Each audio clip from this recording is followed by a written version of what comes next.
Hey, I'm Goose and welcome to Pocket. Today on the show, I'm heading all the way back in time to the prehistoric era of the 90s to play through the Jurassic Park series in LEGO Jurassic World.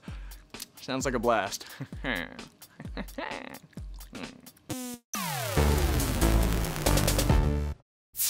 Me.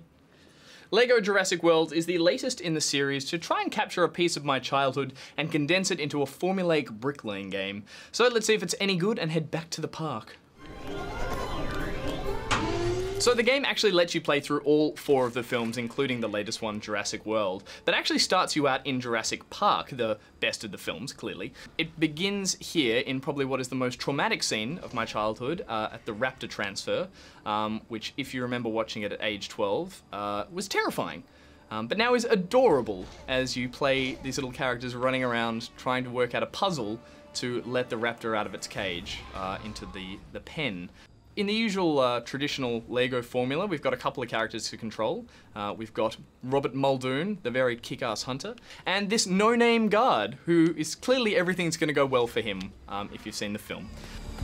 So we have to break a few things, which in the LEGO universe turns them into blocks that we can then use to build something we need. In this case, a power generator.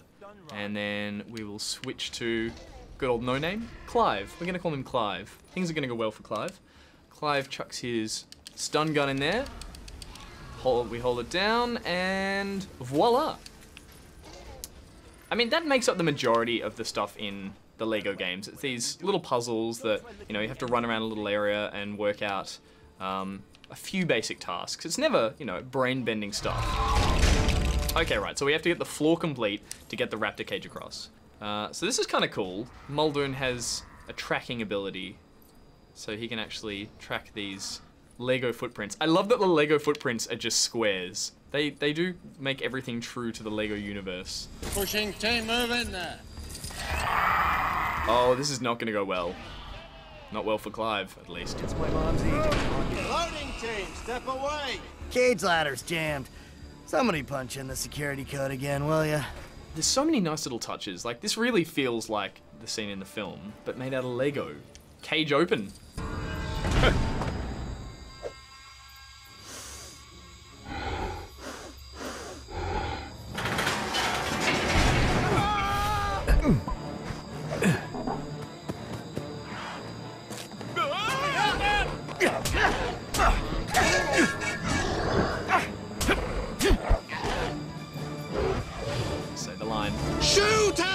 Shooter! Shooter! Amazing. It's a good bit of absurdity in this. Like, you know, they realize it's a kid's game playing with Lego. They can't show someone get eaten. Although I would like it if he got ripped in half, because you used to be able to take the Lego legs off the torso. So that could have been pretty funny. Okay, now we're with Ellie and Dr. Ellen Grant. All right, so digging up some bones. It's nice to see that even with 4 films to make, they're still using every scene from the films. They're not just skipping over stuff in cutscenes. They're letting you play through like every shot in the film, at least so far.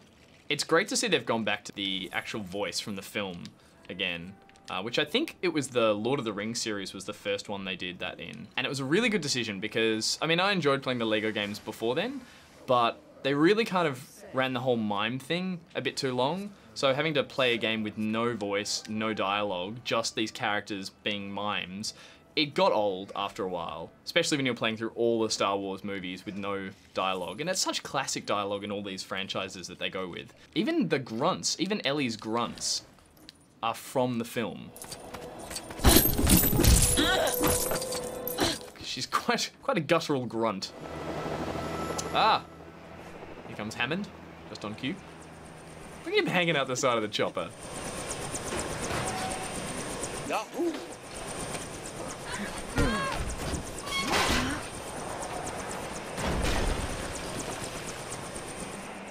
Dinosaur bones? I got it sorted.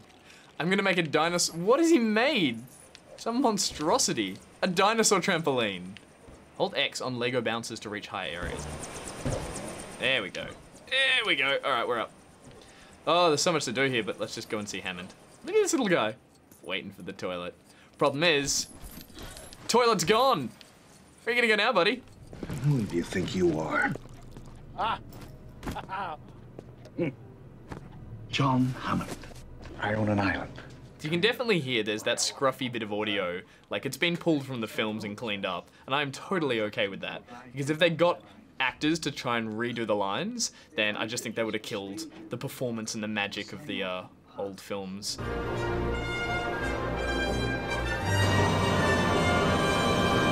So you two, dig up dinosaurs? I hope he does the laugh.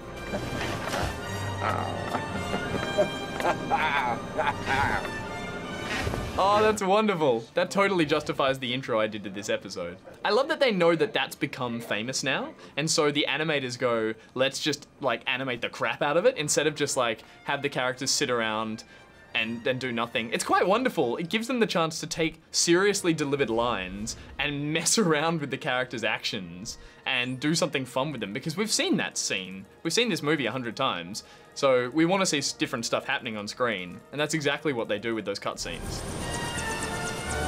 Oh, we're at the park. So, okay, right, so this is a hub. Now, we can go to Jurassic Park, or we can go to Jurassic World, which I'm sure will make an exciting game. But when I'm quite literally given the options of go to my old nostalgic love, or go to this new shiny CG fest that I'm not sure if I love yet, I'm gonna go back to the old nostalgic park. Look at those old Jeeps. Oh, that's brilliant. Let's hop in the Jeep. Right, there's plenty more fish in the sea.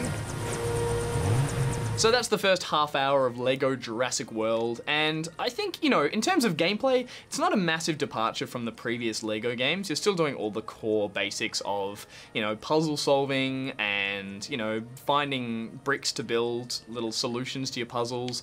It's a bold move to give you the first film to play, like, from the beginning, instead of forcing you to play the new one, which is what a lot of movie tie-in games do. They start you with that new IP and then you get to go back as a reward and play the old films. So I think it's bold, but I'm glad they did it, because it's definitely where I want to go with this game. Hopefully the LEGO mechanics don't become tiring as I move on through the game, because that's always been the biggest problem with LEGO games, is the simplicity does start to wear a bit thin. But just based on how much I love this franchise and how adorable it looks in LEGO form, I'm definitely going to keep playing this.